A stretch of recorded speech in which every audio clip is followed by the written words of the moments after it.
Do not be surprised if you have extremely shocking information revealed or some huge news that really surprises you under this Leo full moon. So basically, expect the unexpected.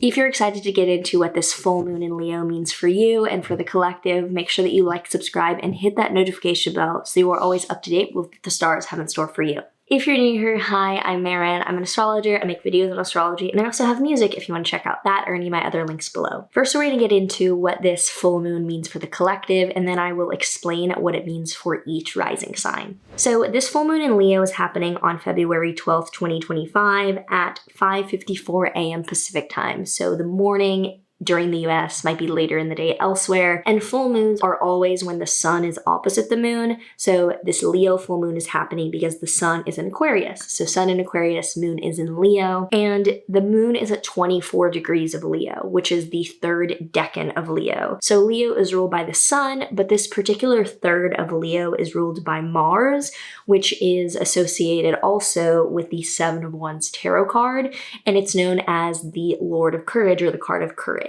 So when this card comes up, often it's associated with themes of kind of like just getting through the finish line or having enough to carry on just a little bit more. You have a little bit of fire and fuel left to continue on going, and you're courageous.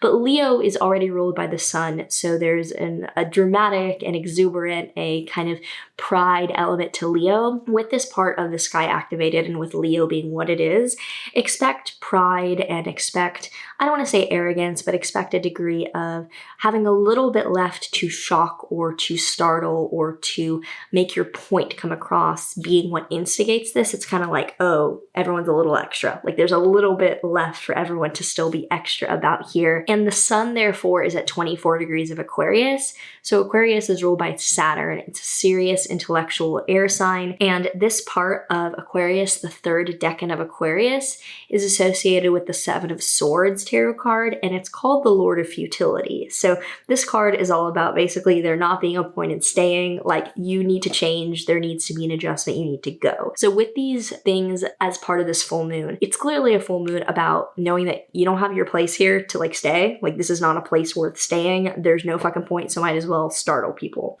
The reason that this definitely screams shock and screams surprise is because, for one, the sun is conjunct Mercury in Aquarius. Mercury is a planet of communication and of conversation. So if Mercury is tightly conjunct the sun in a full moon, it's going to show that conversation, news, spreading of information is a big part of this. Also, the sun and moon are square Uranus within 1 degree. So Uranus in Taurus is showing chaos, volatility, disruption, and a square is the most disruptive aspect possible, essentially. That in the opposition, they're going to show that there's surprise, wanting to push people's buttons, and just like very, very big, startling news. So it might sound dramatic, but it's true. I wouldn't be surprised if in the world during this, there's some kind of big surprise or shocking event. Sorry, my life fell.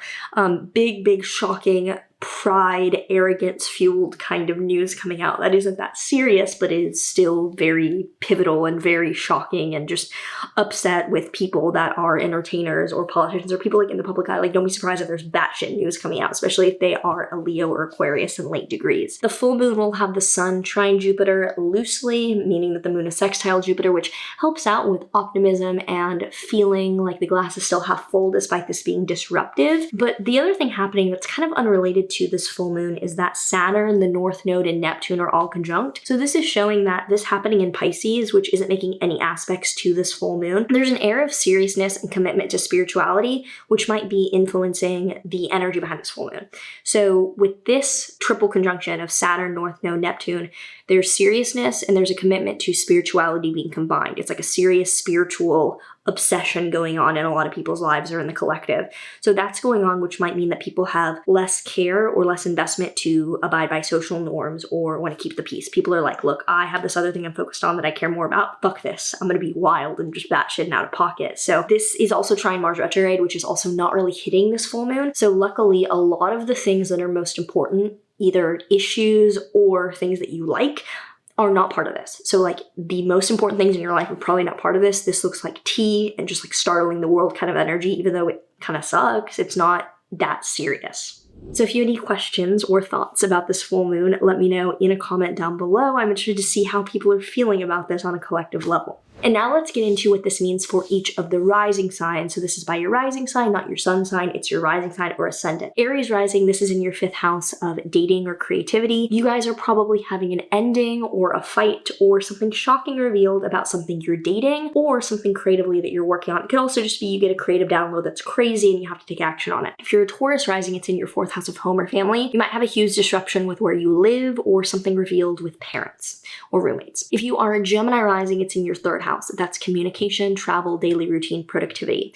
You might have something crazy happen on social media or with people that you see on a daily basis but aren't really your close friends or family, like neighbors, acquaintances, just general people that you see could be crazy, like in your neighborhood, or some crazy news could literally come to you and it's like news related. For Cancer risings, this is in your 2nd house of money or income. You are probably having a letting go or an ending of money. Maybe you are making a huge impulse buy or you are having an income stream end suddenly. If you are a Leo rising, this is in your 1st house of self. This is all about you.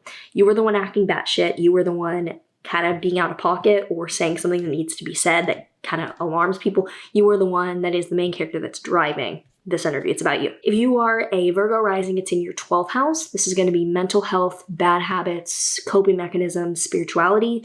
You might be finally fed up with or having some kind of a relapse or episode with a mental health issue that leads you to want to end something related to that issue or stop behaving in a certain way, or you have nightmares. That could also be a manifestation or a spiritual breakthrough that's kind of difficult. If you are a Libra rising, this is in your 11th house. That is network of friends, social group, and support systems or organizations. So this could be that you end and you have a falling out with a group of people, that you have a disruption with an organization, or you just aren't getting along with, so you leave a group. If you were Scorpio rising, it's in your 10th house, which is career. You could be having a dramatic release or kind of like announcement about work, or you could be dramatically leaving your job. If you are a Sag rising, for Sagittarius risings, you are having this in your 9th house of foreign travel or higher education. You're probably having an ending or some kind of falling out or leaving of either an educational like school or university, or it could be just like a release of something and drama around it, or you could be ending a trip or ending an experience abroad. If you're a Capricorn rising like me, this is in our 8th house of finance, investing, or money we share with other people.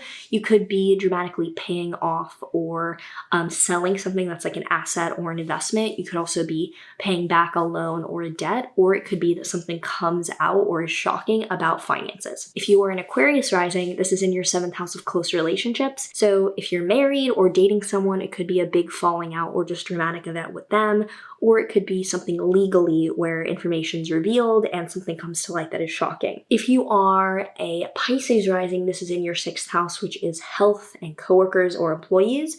So you could be having something dramatic revealed or come out regarding your physical health or an injury reactivated, or it could be that something shocking and wild happens with people that you work with or work for you. Now let's pull a tarot card to see what energy is coming up for this full moon in Leo. I have the 9 of Pentacles reversed. So 9 of Pentacles upright generally shows like stability or feeling as if you've built something substantial. This generally shows insecurity in values, possessions, or like what builds you. It shows that there's like an insecurity at the root of the building or the foundation. So this could show that you feel as if the foundation or the premise of what you're dealing with is off, and so just like let it all burn. If you enjoyed this or you just enjoy the information, because this full moon is not that enjoyable, leave me a comment down below. Tell me how you're feeling. Tell me what you were expecting for this full moon. I wish you a cool full moon, and I hope that you will subscribe if you haven't already, and I will see you in the next one.